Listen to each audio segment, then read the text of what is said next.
Good morning friends. तो आज का हमारा लेसन है इंडस्ट्रियल सेफ्टी। इंडस्ट्रियल सेफ्टी किसे कहा जाता है, सुरक्षा क्या है, उसके बारे में हम डीपली डिस्कस करेंगे। उसके पहले कि मैं आप लोग को बता दूं इंडस्ट्री क्या है, इंडस्ट्री किसे कहा जाता है। फैक्ट्री एक्ट 1948 में हम इंडस्ट्री की डेफिनेशन पढ़ेंगे। उसके पहले हम उसका बेसिक इंफॉर्मेशन ले लेते हैं आज कि इंडस्ट्री क्या है। जिस जगह कि वहाँ पे मोर देन 20% या 20 बंदे विदाउट पावर काम करते हैं, जो प्रोडक्शन या मैन्युफैक्चरिंग का काम करते हैं, उसे हम इंडस्ट्री कहेंगे। या तो फिर यहाँ पे 10 और 10 से ज़्यादा बंदे विथ पावर काम करते हैं, उसको हम इंडस्ट्री कहते हैं। तो इंडस्ट्रियल सेफ्टी पढ़ने से पहले हम उसके सेफ्टी के बारे में, यानी सुरक्षा क्या क्या रखना चाहिए फैक्ट्रीज के अंदर, उसके बारे में हम डिस्कस करेंगे।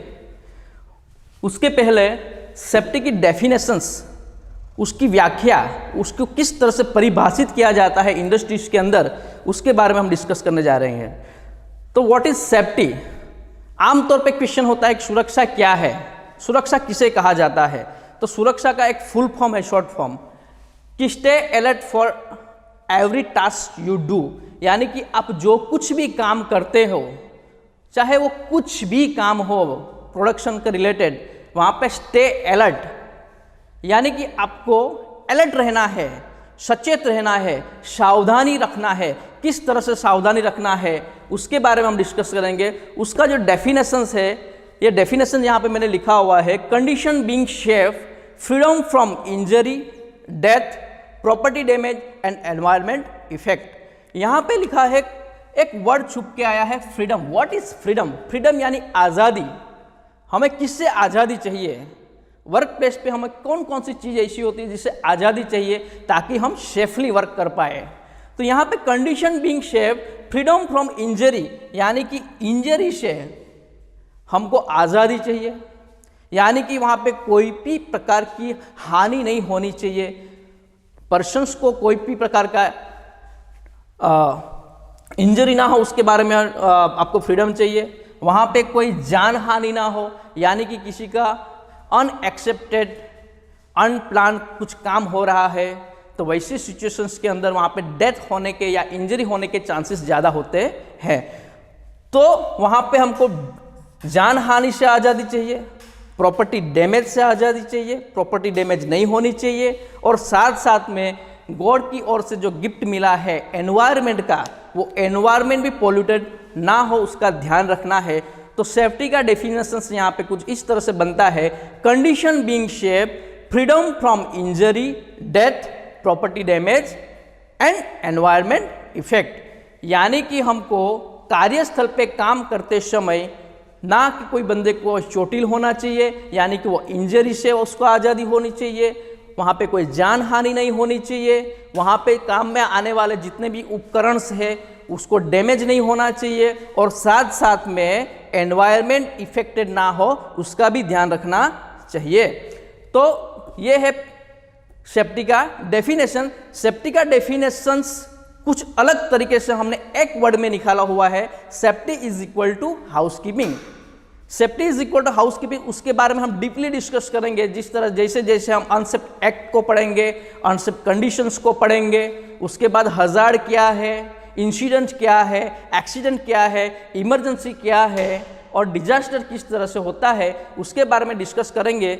उसके पहले कि टाइप्स ऑफ सेफ्टी, कि सेफ्टी के कितने प्रकार होते हैं, सेफ्टी किस तरह से इम्प्लीमेंट किया जाता है वर्क प्लेस के ऊपर, उसके बारे में हम डिस्कस करेंगे। इन शॉर्ट कहने का मतलब इंडस्ट्री है, और इंडस्ट्री का डेफिनेशन हमने रखा है कि इंडस्ट्री क्या है, इंडस्ट्री किसे कहा जाता है। तो वहाँ पे येन केन प्रकार से वर्कर्स का इन्वॉल्वमेंट होता है, यानी कि वहाँ पे काम करने वाले बंदे लोगों को फ्रीडम चाहिए, ठीक है। तो उसके कुछ टाइप्स है, सेल्फ सेफ्टी, जनरल सेफ्टी और मशीन सेफ्टी। तो सेल्फ सेफ्टी क्या है, जनरल सेफ्टी क्या है, मशीन सेफ्टी क्या है, उसके बारे में हम थोड़ा डीपली डिस्कस करेंगे। सेल्फ सेफ्टी क्या है, यानी खुद की सुरक्षा। आमतौर पे एक सेंटेंस होता है, जी है तो जहान है। हम सुरक्षित तो हमारा परिवार सुरक्षित, हमारा परिवार सुरक्षित तो हमारा देश सुरक्षित, हमारा देश सुरक्षित तो सब कुछ सुरक्षित, ठीक है। तो खुद की सेफ्टी रखना बहुत ही आवश्यक है।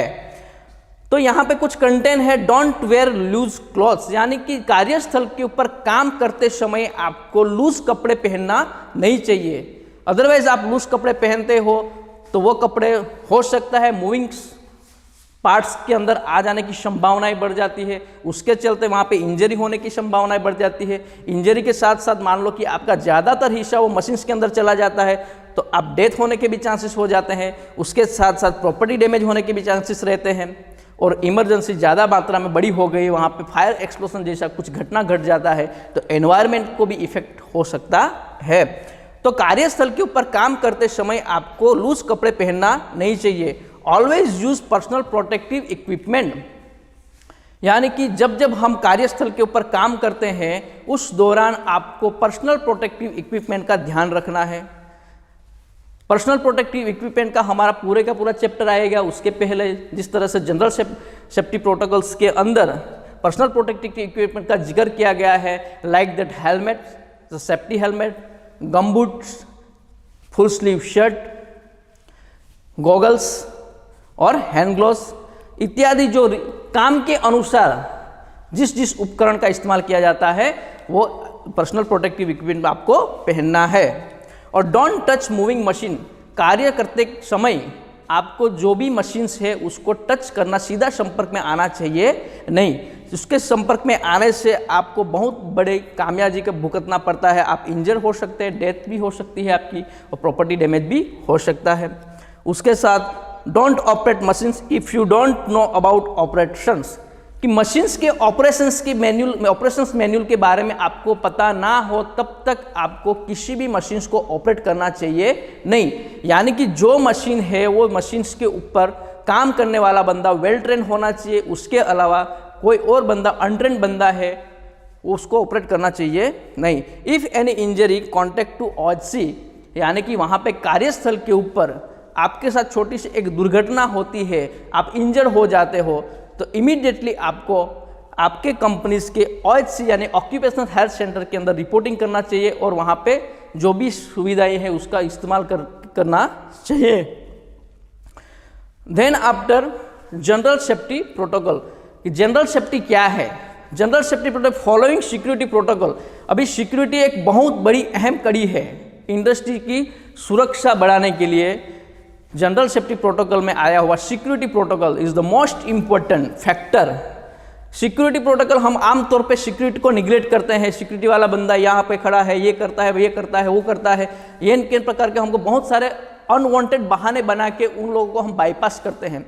लेकिन सेफ्टी को इम्प्लीमेंट करने के लिए आपके कंपनी प्रीमाइसिस के अंदर, आपके वर्क प्लेस के ऊपर सेफ्टी को इम्प्लीमेंट करने के लिए, सुरक्षित काम करने के लिए सिक्योरिटी प्रोटोकॉल बहुत ही इंपॉर्टेंट है। उसके पहले ही आता है गेट्स पास प्रोसीजर, कि कोई अनऑथोराइज्ड पर्सन आपकी प्रीमाइसिस में ना आए उसका ध्यान रखा जाता है।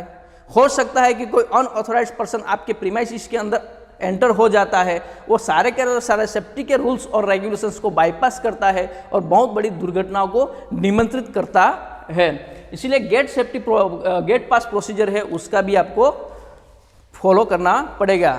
बाद में डिजिग्नेशन स्मोकिंग एरियाज, कि आपकी प्रीमाइसिस के अंदर स्मोकिंग जोन बनाया होता है तो वही जोन के अंदर आपको स्मोकिंग करना चाहिए। हालांकि स्मोकिंग करना गलत बात है, स्मोकिंग नहीं होना चाहिए, वो सेफ्टी के खिलाफ ही है, लेकिन सपोज दैट वहाँ पे कुछ ऐसा स्मोकिंग एरिया है तो वो स्मोकिंग एरिया का ही इस्तेमाल करना चाहिए स्मोकिंग के लिए।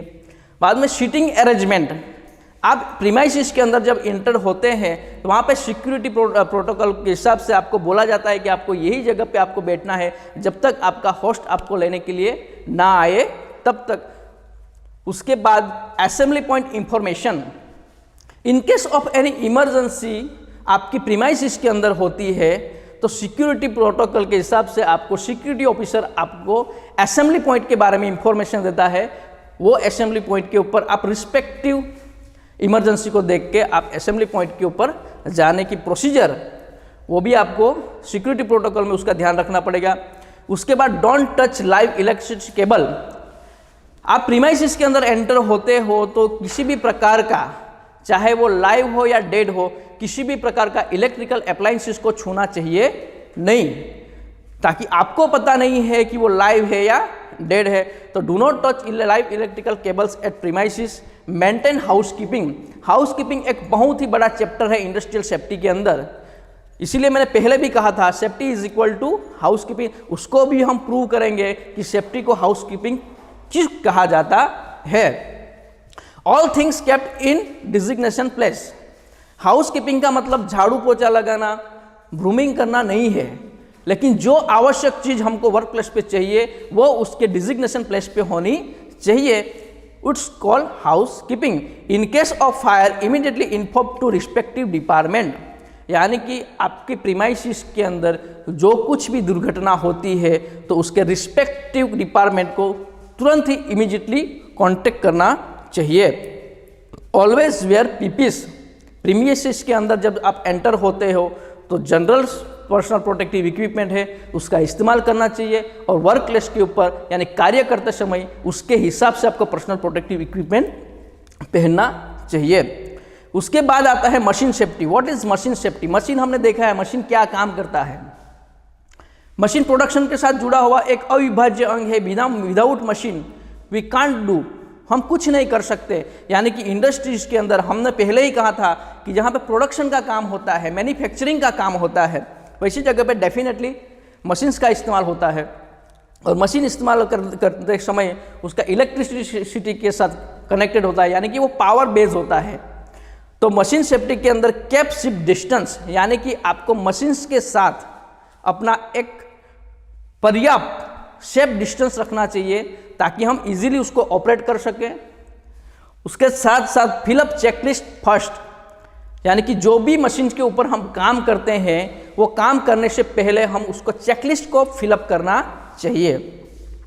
चेकलिस्ट फिलअप करने का फायदा क्या? What is advantages of checklist? यानी कि हमारे इंडस्ट्री पे आमतौर पे 3 शिफ्ट के अंदर काम चलता है, फर्स्ट शिफ्ट, सेकंड शिफ्ट और थर्ड शिफ्ट। पहले वाला जो शिफ्ट था उसके अंदर जो बंदा काम करके गया है उसने चेकलिस्ट भरा हुआ है, तो वो चेकलिस्ट के अंदर कौन कौन सी क्षतियां थी कि जिसको उसने रिमूव किया है या मिनिमाइज किया है, और हमको जब हम काम पे आएंगे दूसरे शिफ्ट के अंदर तो उसके बाद हमको कौन कौन सी आवश्यक चीज़ों का ध्यान रखना है उसके बारे में हमको इंफॉर्मेशन मिलता है। इसीलिए काम करने समय जो भी मशीन्स के ऊपर आप काम करते हो वो काम करने से पहले चेकलिस्ट भरना अति आवश्यक है। Don't add lubricate if machine in motion, यानी कि जो मशीन कार्यरत है, जो अभी मोशन में चल रहा है, वो मशीन को जब चालू होने के टाइम पे या चालू प्रोसेस के दौरान आपको किसी भी प्रकार का लुब्रिकेंट्स का उसके अंदर फ्यूल या ऑयल ऐड करना चाहिए नहीं। वो सपोज दैट हम मशीन इन मोशंस के टाइम पे हम कुछ लुब्रिकेंट्स ऐड करते हैं तो वहाँ पे बहुत ही बड़ी दुर्घटना होने की संभावनाएं बढ़ जाती है, क्योंकि वहाँ पे जो मशीन्स है वहाँ हो सकता है वहाँ पे कुछ स्टैटिक चार्ज प्रोड्यूस हुआ हो और वो स्टैटिक चार्ज की वजह चलते वहाँ पे कोई लुब्रिकेंट गिरता है तो वहाँ पे बड़ी आग की दुर्घटना होने की संभावनाएं बढ़ जाती है। उसके चलते आपको मशीन जब मोशन में है तब किसी भी प्रकार का लुब्रिकेंट उसके अंदर ऐड करना चाहिए नहीं। ठीक है, तो ये था हमारा types of safety. Self safety किसे कहा जाता है उसके बारे में हमने कहा कि सेफ्टी का डेफिनेशंस के साथ साथ सेल्फ सेफ्टी क्या है, जनरल सेफ्टी प्रोटोकॉल्स क्या है और मशीन सेफ्टी क्या है। तो आप लोगों ने सब देखा होगा यहाँ पे ये सारे के सारे जो सिस्टम है वो सिर्फ और सिर्फ वर्कर की सेफ्टी के लिए बनाया गया है। यहाँ पे जो सेंटर में है वो वर्कर है या को वर्कर है, जो काम करने वाला बंदा जो प्रोडक्शन के साथ जुड़ा हुआ है।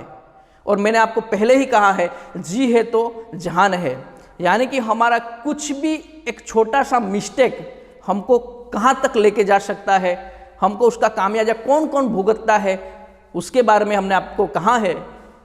इसीलिए आपको काम करने के दौरान आपकी खुद की सुरक्षा रखना चाहिए, साथ साथ में जनरल सेफ्टी प्रोटोकॉल है उसको भी फॉलो करना चाहिए, और कार्य करते समय मशीन सेफ्टी यानी कि जो इक्विपमेंट के ऊपर जो मशीन्स के ऊपर आप काम कर रहे हो वहाँ पे भी कुछ सुरक्षा के मैन्यूल्स होते हैं, जो इंट्रोडक्शंस जो होते हैं, इंफॉर्मेशन होती है, उसके हिसाब से आपको काम करना चाहिए। तो अगेन हम आते हैं सेफ्टी की डेफिनेशंस के ऊपर। Safety is equal to housekeeping, उसको हम प्रूव करेंगे उसके पहले stay alert for every task you do, यानी कि आप जो कुछ भी काम करते हैं वो काम के अंदर आपको सावधानी बरत के रखना है। और उसका डेफिनेशंस के बारे में डिस्कस किया था, condition being safe, freedom from injury, death, property damage और एनवायरनमेंट इफेक्ट। यानी कि हमको जो आज़ादी चाहिए वो किससे आज़ादी चाहिए? इंजरी से आज़ादी चाहिए, डेथ से यानी जान हानि से आज़ादी चाहिए, प्रॉपर्टी डैमेज से आज़ादी चाहिए और एनवायरनमेंट इफेक्टेड ना हो उसके बारे में ध्यान रखना चाहिए। उसको हम बोलते हैं सेफ्टी।